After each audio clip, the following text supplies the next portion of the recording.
Hey babe, I think I figured it out. I think that at least at the moment, my biggest problem is that I still seek validation from people. Which is ironic because, traveling by yourself with almost no possessions, no ties back home, is the ultimate way to completely be free and not be attached to anyone or anything and not have to really please anyone or do anything specific for anyone.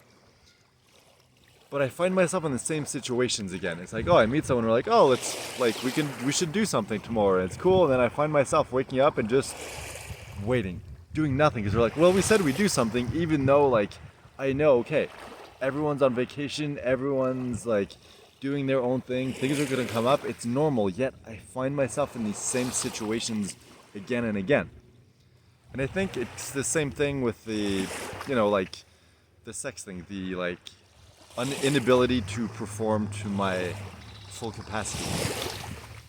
I think it's that. It's just like it's wanting to please other people is such a deep, deep part of myself, like deep inside my core. It's such a big value for me, even though I know it's not healthy. I know it's not good. That desire has been with me for so long, ever since I was young. And it's like I wanted to be perfect to be able to please my parents because they never said they loved me, even though I know they did through their actions, but they're never saying it. It made it so I always trying to prove myself to be perfect.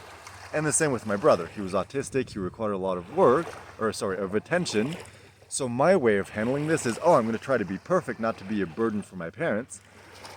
And this perfectionism, this people pleasing, this desire to always be liked and always be entertaining and always be of value to people has made it so that I never really listen to myself. It's like, yes, okay, I do on a surface level. It's like I've always wanted to travel and now I'm doing it. Sorry.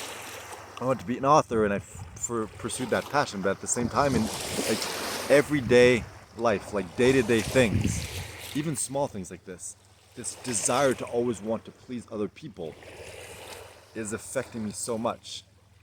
And I think that's the biggest struggle I have to deal with. And I don't know what it's gonna, like, how it's gonna happen. Alright, I was filming and I'm like, oh cool, there's the sun's behind the clouds, it's nice, and now it's like super bright.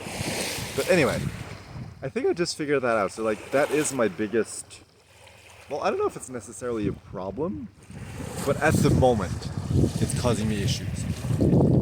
So that's really something I need to work on, and I don't really know how, but I think kind of like with floaching, it's about just becoming aware of it, and the solution is going to present itself whenever the time is right.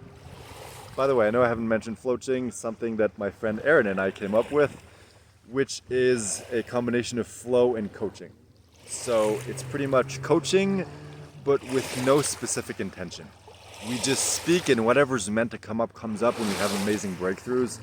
And the more that I've been doing that, the more I've been listening to my inner voice, the more that I've been doing things that feel right before understanding why they feel right, has yielded amazing things. So anyway, I think this is just realizing that this issue has plagued my life for a very long time. And even though like it has a positive side to it, as it makes me very charismatic, it makes it easy for me to make friends, and in dating to attract people. It's like, and in sales and everything. So it's like it's a very good skill to have. Yet at the same time, I think I've overdeveloped it, so it became a negative thing, and I have to find a just balance. And probably for a while, I'm going to have to go back to the other extreme, and probably be very selfish and maybe inconsiderate to others, in order to eventually find a balance.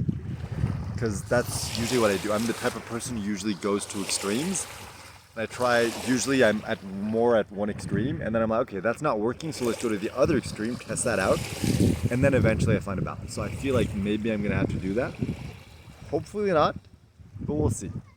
Anyway, I just realized that, wanted to share it, even though I filmed the other video like 10 minutes ago before going for a swim. But I think this could be it. So I just wanted to quickly share that with you. Alright. I may go back for another swim, and my arm is getting tired from holding the camera, so I'm gonna go. Check back in later.